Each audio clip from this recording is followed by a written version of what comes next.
coal has come back as our #1 export commodity. So coal, iron ore, and LNG are the three biggest export, if you want, for the resources.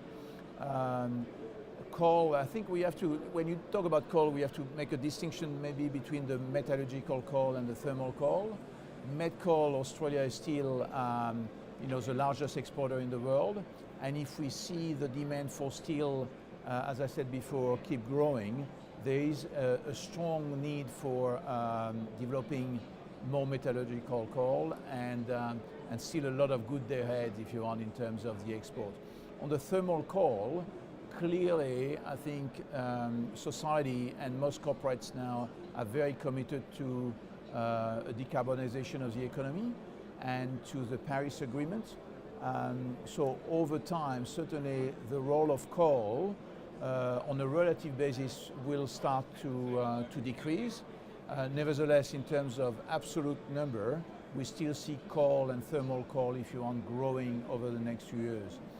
What's important also to understand is that Australia is abounded with very high quality coal, and certainly we will see met coal, the demand for thermal coal abates faster for the lower calorific value and the lower quality coal than it will be, I would say, for the higher calorific value and the better coal that we have in Australia. So on a global scale, you may see a decrease in demand for thermal coal in country coming out of country like Indonesia or China before you can see a decrease in quality in request or demand, if you want, for the thermal coal out of Australia. That's for the coal. LNG, I think, things are changing as well. Maybe 6 months ago, a year ago, people thought that there would be an oversupply. And I think clearly at this stage, I think the demand out of China has increased by 75% over the last 12 months.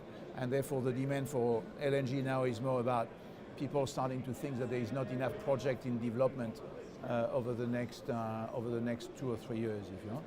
And iron ore, the story about iron ore is very much about the quality. And again, there we've seen very high demand for high quality iron ore in the 62, 63% iron content.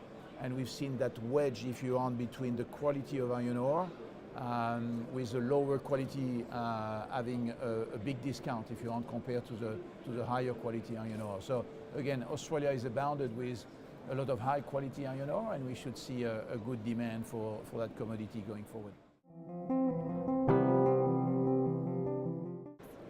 So precious metal, gold has been the shining light, if you want, out of the commodities, probably over the last 3 or 4 years, where we have seen a decrease in capacity expansion for coal, iron ore, and even LNG.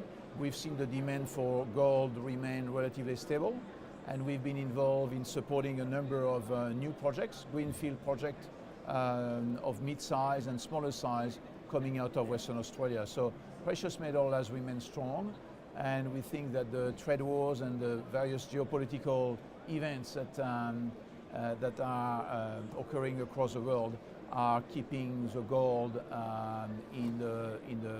at the forefront, if you want, of exploration and production.